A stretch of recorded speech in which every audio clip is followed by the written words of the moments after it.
ಚುನಾವಣೆಯಲ್ಲಿ ಸೋತ ಬಳಿಕವೂ ಕೂಡ ಹೈಕಮಾಂಡ್ ತಮಗೆ ಒಂದು ಅಭಯ ನೀಡಿತ್ತು, ಸ್ಥಾನಮಾನವನ್ನ ಕೊಡ್ತೇವೆ ಅಂತ. ಅಂದ್ರೆ ಯಾವ ರೀತಿಯ ಸ್ಥಾನಮಾನ ತಮಗೆ ಸಿಗುತ್ತೆ ಅಂತ ನಿರೀಕ್ಷೆ ಇದೆ? ಇವತ್ತು ಕೆಲವು ವಿಚಾರಗಳನ್ನ ಸನ್ಮಾನ್ಯ ಅಮಿತ್ ಶಾ ಜಿಯವರು ಮಾತಾಡಿದ್ದಾರೆ. ಅದನ್ನ ಅವ್ರು ಯಾವ ರೀತಿ ಕುಳಿತುಕೊಂಡು ಚರ್ಚೆ ಮಾಡ್ತಾರೋ ಗೊತ್ತಿಲ್ಲ. ಅವರು ನಿಮ್ಮ ಕೆಲಸನ ನಿಮ್ಮ ಮನೇಲಿ ಕೂರಿಸಲ್ಲ. ನಿಮ್ಮ ಕೆಲಸ ನಿಮ್ಮ ಸರ್ವಿಸನ್ನ ನಾವು ಉಪಯೋಗಿಸ್ಕೋತೀವಿ. ಅದನ್ನ ಯಾವ ರೀತಿ ಉಪಯೋಗಿಸ್ಕೋತೀವಿ ಅನ್ನೋದು ನಿಮ್ಗೆ ಇಷ್ಟ ಎಲ್ಲ ತಿಳಿಸ್ತೀವಿ. ದಯಮಾಡಿ ನೀವು ಆಕ್ಟಿವ್ ಆಗಿ ಹೆಂಗಿದ್ದೀರೋ ಅದೇ ರೀತಿ ಇರಬೇಕು. ನೀವು ರಾಜ್ಯಕ್ಕೋಸ್ಕರವಾಗಿ, ರಾಷ್ಟ್ರದ ಇವತ್ತಿನ ಒಂದು ಅಭ್ಯುದಯಕ್ಕೋಸ್ಕರವಾಗಿ ನರೇಂದ್ರ ಮೋದಿ ಅವ್ರ ಕೈ ಬಲಪಡಿಸಬೇಕು ಅನ್ನೋ ಮಾತನ್ನ ಸೂಚನೆ ಕೊಟ್ಟಿದ್ದಾರೆ. ಅದರಂತೆ ನಾವು ನಡ್ಕೊಳ್ಳಿ. ಚುನಾವಣೆ ನಿಮಗೆ ಹಿನ್ನಡೆ ಆಗ್ಲಿಕ್ಕೆ ರಾಜಿ ಮಾಡ್ಕೊಂಡಿದ್ರು ಅಂತ ಒಂದು ಅದೆಲ್ಲವೂ ಕೂಡ ಅವ್ರಿಗೆ ಗೊತ್ತಿದೆ. ಯಾವ್ದು ಏನೇನಾಯ್ತು, ಎತ್ತಾಯ್ತು, ಹೆಂಗ್ ನಡೀತು. ನನಗಿನ್ನ ಚೆನ್ನಾಗೆ ಒಬ್ಬರು ರಾಷ್ಟ್ರದ ಗೃಹ ಮಂತ್ರಿಗಳು ಕೆಲವು ವಿಚಾರಗಳನ್ನ ಮಾತ್ರ ಹೇಳಕ್ಕಾಗೋದಿಲ್ಲ ನಾನು. ಅದು ಅವ್ರು ನನಗೆ ಹೇಳಿದ್ದು ಪ್ರಾಯಶಃ ಒಬ್ಬ ನಿಷ್ಠಾವಂತನಿಗೆ ದೊಡ್ಡವರು ವರಿಷ್ಠ ಮಾತನ್ನ ಕೇಳಿದ್ರೆ ಅವ್ರು ಯಾವ ರೀತಿ ಅದನ್ನು ಅರ್ಥ ಮಾಡ್ಕೊಂಡಿದ್ದಾರೆ ಅನ್ನೋದಕ್ಕೆ ನನ್ನ ಸೋಲು, ನನಗೆ ಅವ್ರು ಕೊಟ್ಟಂಥ ಕೆಲವು ಉದಾಹರಣೆಗಳು ನಾನೇ ವಿಸ್ಮಯ ಆದೆ.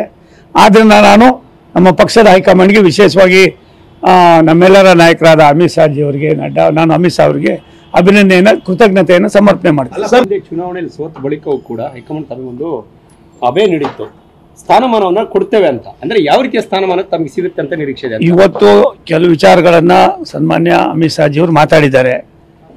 ಅದನ್ನ ಅವ್ರು ಯಾವ ರೀತಿ ಕುಳಿತುಕೊಂಡು ಚರ್ಚೆ ಮಾಡ್ತಾರೋ ಗೊತ್ತಿಲ್ಲ. ಅವರು ನಿಮ್ಮ ಕೆಲಸನ ನಿಮ್ಮ ಮನೇಲಿ ಕೂರಿಸಲ್ಲ. ನಿಮ್ಮ ಕೆಲಸ ನಿಮ್ಮ ಸರ್ವಿಸನ್ನ ನಾವು ಉಪಯೋಗಿಸ್ಕೋತೀವಿ. ಅದನ್ನ ಯಾವ ರೀತಿ ಉಪಯೋಗಿಸ್ಕೋತೀವಿ ಅನ್ನೋದು ನಿಮ್ಗೆ ಇಷ್ಟ ಎಲ್ಲ ತಿಳಿಸ್ತೀವಿ. ದಯಮಾಡಿ ನೀವು ಆಕ್ಟಿವ್ ಆಗಿ ಹೆಂಗಿದ್ದೀರೋ ಅದೇ ರೀತಿ ಇರಬೇಕು. ನೀವು ರಾಜ್ಯಕ್ಕೋಸ್ಕರವಾಗಿ, ರಾಷ್ಟ್ರದ ಇವತ್ತಿನ ಒಂದು ಅಭ್ಯುದಯಕ್ಕೋಸ್ಕರವಾಗಿ ನರೇಂದ್ರ ಮೋದಿ ಅವ್ರ ಕೈ ಬಲಪಡಿಸಬೇಕು ಅನ್ನೋ ಮಾತನ್ನ ಸೂಚನೆ ಕೊಟ್ಟಿದ್ದಾರೆ. ಅದರಂತೆ ನಾವು ನಡ್ಕೊಳ್ಳಿ. ಚುನಾವಣೆ ನಿಮಗೆ ಹಿನ್ನಡೆ ಆಗ್ಲಿಕ್ಕೆ ರಾಜಿ ಮಾಡ್ಕೊಂಡಿದ್ರು ಅಂತ ಅದೆಲ್ಲವೂ ಕೂಡ ಅವ್ರಿಗೆ ಗೊತ್ತಿದೆ. ಯಾವ್ದು ಏನೇನಾಯ್ತು, ಎತ್ತಾಯ್ತು, ಹೆಂಗ್ ನಡೀತು. ನನಗಿನ್ನ ಚೆನ್ನಾಗೆ ಒಬ್ಬರು ರಾಷ್ಟ್ರದ ಗೃಹ ಮಂತ್ರಿಗಳು ಕೆಲವು ವಿಚಾರಗಳನ್ನ ಮಾತ್ರ ಹೇಳಕ್ಕಾಗೋದಿಲ್ಲ ನಾನು.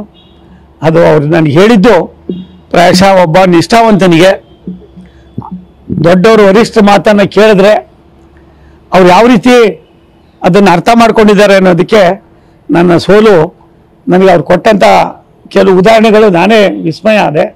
ಆದ್ದರಿಂದ ನಾನು ನಮ್ಮ ಪಕ್ಷದ ಹೈಕಮಾಂಡ್ಗೆ, ವಿಶೇಷವಾಗಿ ನಮ್ಮೆಲ್ಲರ ನಾಯಕರಾದ ಅಮಿತ್ ಶಾ ಜಿಯವರಿಗೆ, ನಾನು ಅಮಿತ್ ಶಾ ಅವರಿಗೆ ಅಭಿನಂದನೆಯನ್ನು, ಕೃತಜ್ಞತೆಯನ್ನು ಸಮರ್ಪಣೆ ಮಾಡ್ತೀನಿ.